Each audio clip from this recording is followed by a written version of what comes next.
Alors je suis Antoine Jobat et je dirige avec plusieurs personnes une jeune maison d'édition qui s'appelle Le Sabot, qui a commencé par de la revue et qui continue un travail de revue, mais qui commence là maintenant à fabriquer des livres, que ce soit des livres graphiques, du roman ou de la poésie. À la toute base, moi j'ai un parcours qui est universitaire. Je suis docteur en littérature.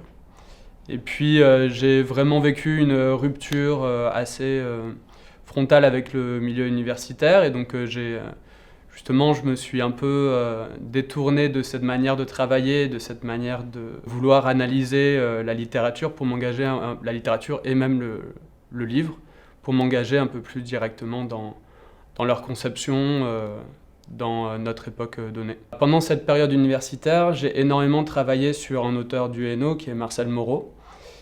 J'ai notamment fabriqué avec la maison Losso le fonds Marcel Moreau, qui se trouve donc ici à Mons.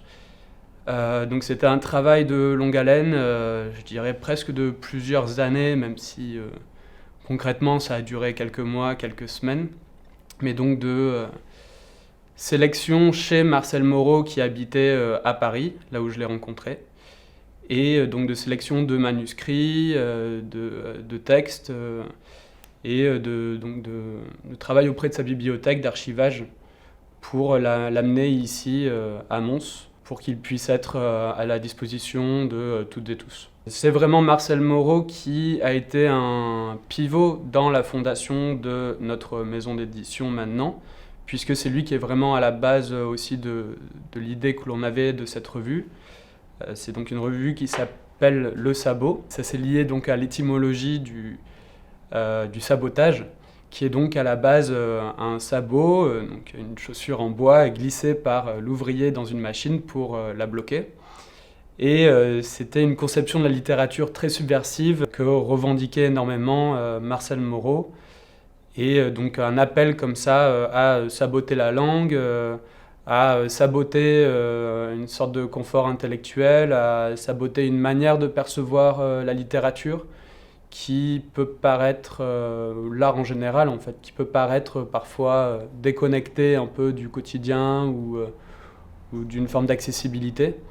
Et du coup de ramener ça, ramener la langue et l'art vraiment au plus proche de chacun et surtout au plus proche de nos corps, de nos chairs, et montrer à quel point en fait ça peut clairement nous permettre de renouer avec une façon de lire le monde et de se lire soi.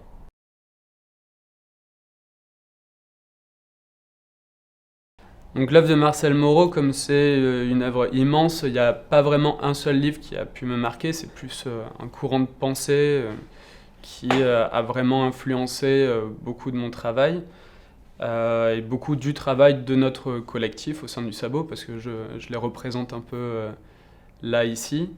Et par contre, dans ce courant de pensée, il y a notamment le mouvement situationniste dans les années 60, avec des auteurs comme aussi Raoul Vaneigem, et même tout un travail graphique qui se faisait à l'époque et dont on est très marqué. Je pense notamment à des détournements d'éléments de la pop culture où il s'amusait à prendre des collages et à changer les bulles des personnages pour insérer des extraits de leurs textes ou des citations d'auteurs politiques ou des poètes en fait. Et donc cette démarche-là de détournement, de décalage, de collage, c'est quelque chose qui nous a beaucoup marqué. Et si l'œuvre de Marcel Moreau est très écrite, très liée au rapport à la langue, il y a beaucoup de choses dans ses amitiés qui montraient qu'il était très sensible justement à ce type d'humour, et notamment ses collaborations avec un Roland Topor, je pense, relèvent un peu de cette même dynamique de vouloir saboter des visuels du réel, des éléments du réel pour les détourner soit vers de l'humour, soit un message qui pourrait être poétique et puissant. Alors la revue Le Sabot, c'est une revue qu'on a lancée il y a un peu plus de 3 ans maintenant. Donc on est c'est un peu plus facile de parler de collectif, mais en réalité, on a toujours été assez méfiant envers ce mot parce qu'on a toujours voulu être un lieu aux portes ouvertes et pas justement se fermer sur un groupe un peu décisionnaire. Et dès le départ, c'était l'envie de collaborer, de faire se rencontrer des auteurs, autrices et des illustrateurs, illustratrices.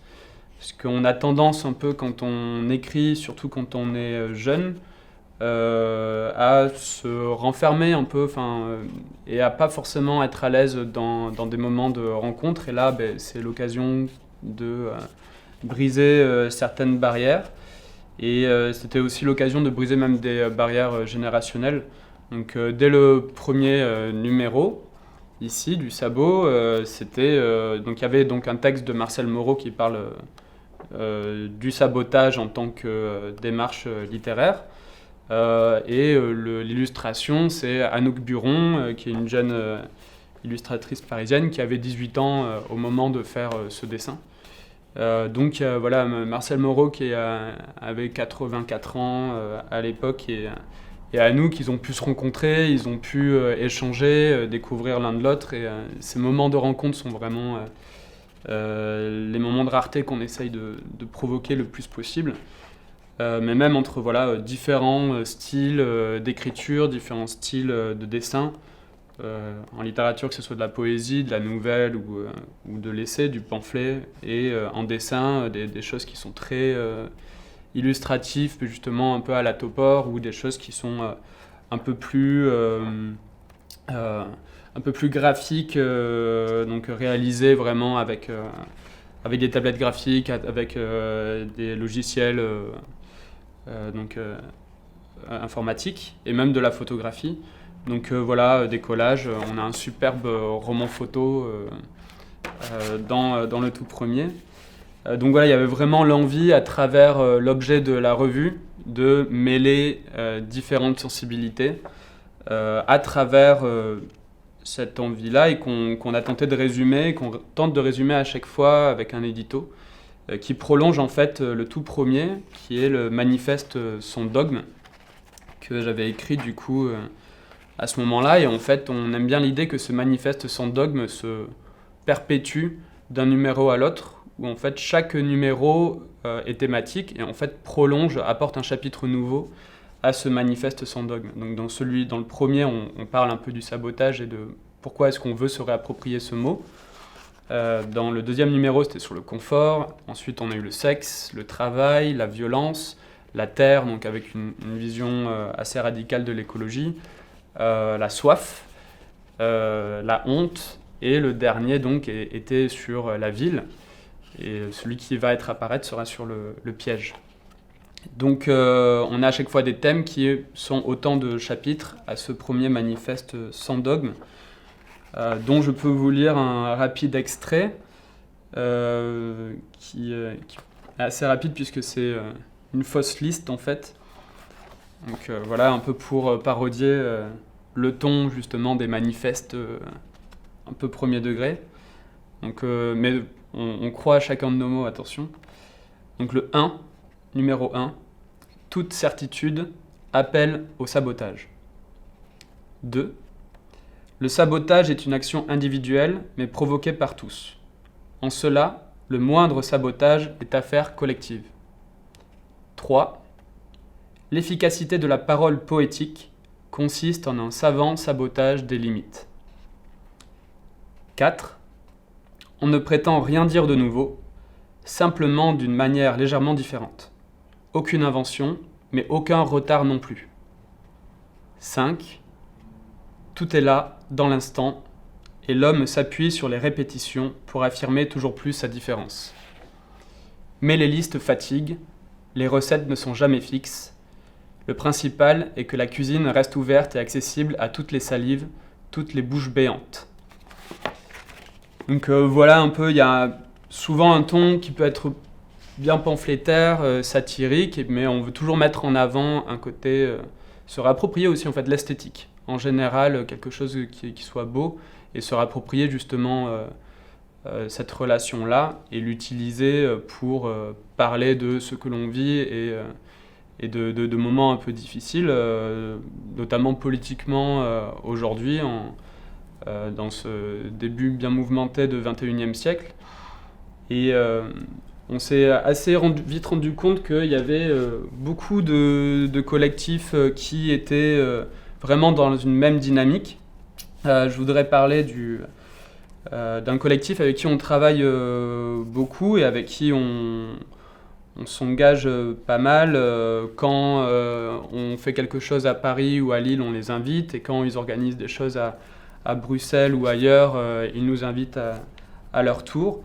C'est du coup les toutes jeunes maintenant éditions du Sapin. Donc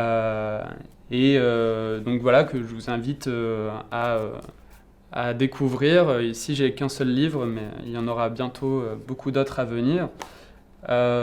Sur le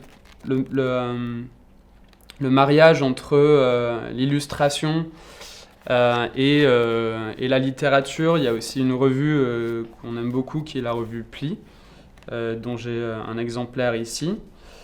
Pour faire une sélection un peu rapide, il y avait donc les éditions Abruptes, qui est un collectif qui se revendique de l'anti-fanzine. C'est une bande de Suisses où pareil, c'est très littéraire et très illustré. Et très marrant aussi, il y a un peu ce ton justement de détournement dont on parlait tout à l'heure.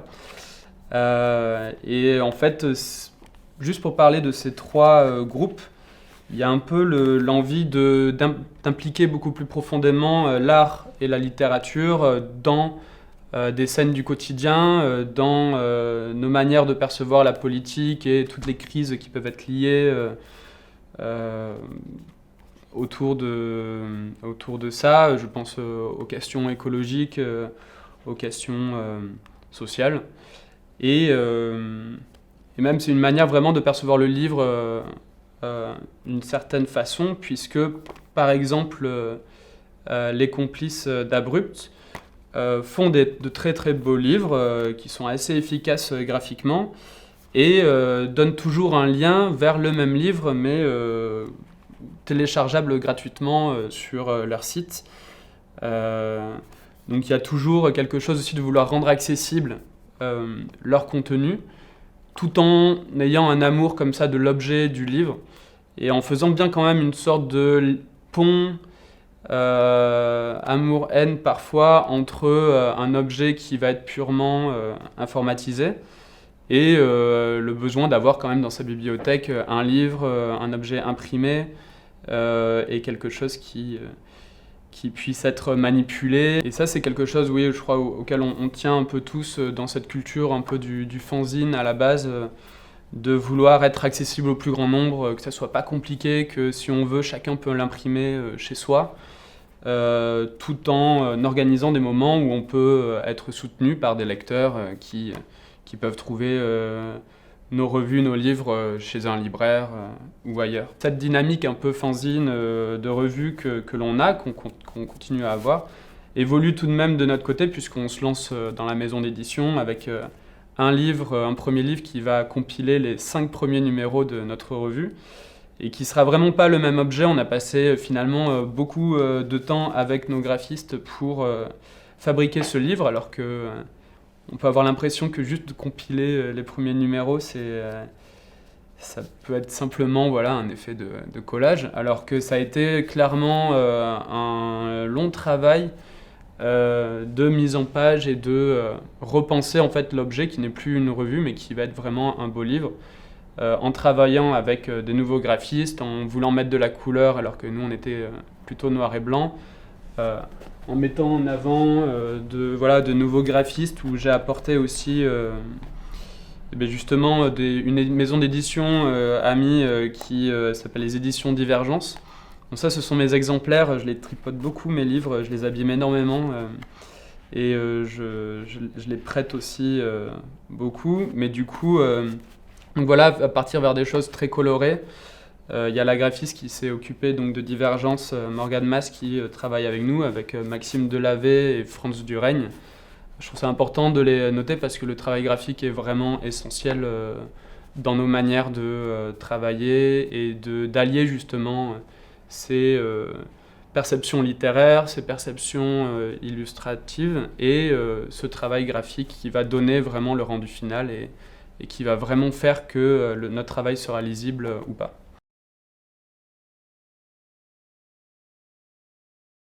Alors comme j'ai un peu dit tout à l'heure, le Revu, il y a une sorte de bloc central qui fonctionne comme un comité de lecture, mais on est vraiment ouvert à toutes les collaborations possibles. Et à chaque fois qu'on fait un événement, on met toujours un système de mail où en fait les gens peuvent signaler s'ils écrivent ou s'ils dessinent.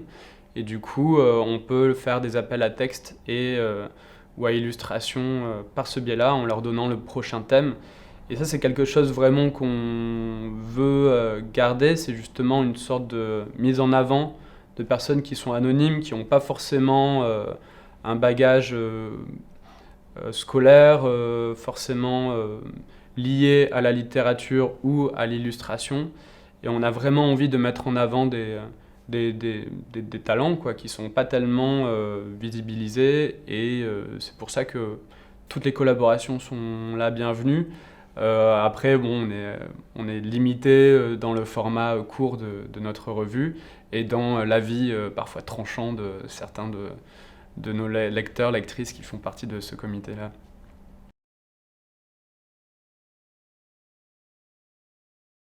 Donc pour les lieux liés au livre, c'est évidemment quelque chose qu'on a beaucoup dit ces derniers temps, notamment en période de Covid où en France elles ont été fermées, mais c'est vrai que chacun un peu a sa petite librairie qui est très très importante. Je voudrais parler par exemple de librairies à Bruxelles avec qui on a pu travailler. Je pense à la librairie Parchemin et la jeune librairie Météor qui vient d'ouvrir il n'y a pas si longtemps que ça et qui fait un travail très très riche autour des livres qu'ils veulent mettre en avant. J'ai découvert grâce à eux le collectif suisse Abrupt, dont j'ai pu vous montrer un livre tout à l'heure.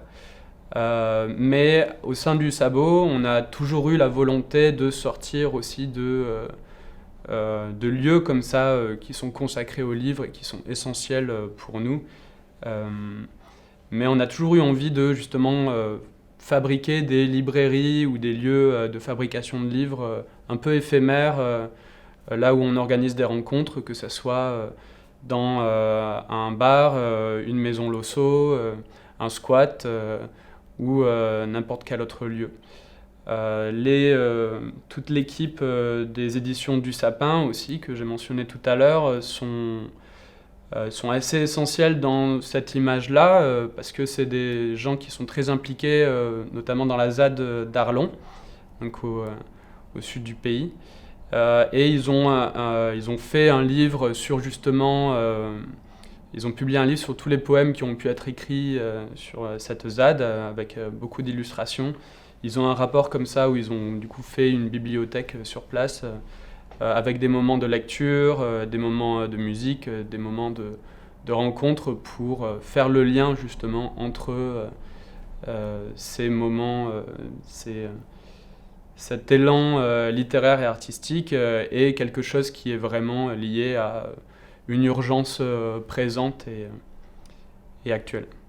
Puis aussi la revue est basée à Lille et c'est vrai qu'à Lille on a aussi organisé toujours dans le même élan, beaucoup de collaborations avec notamment un atelier qui s'appelle l'Interrupteur, qui est un atelier multidisciplinaire avec des ébénistes, des peintres, des gens qui font de la sérigraphie et vraiment des choses très variées. Et ils sont toujours ouverts à devenir un lieu de rencontre où on peut justement présenter nos livres, où on peut avoir des moments de réunion. Et donc voilà, on cherche toujours à multiplier l'apparition de lieux amis comme cela qui peuvent créer une dynamique et participer de nos envies et des désirs très très contemporains.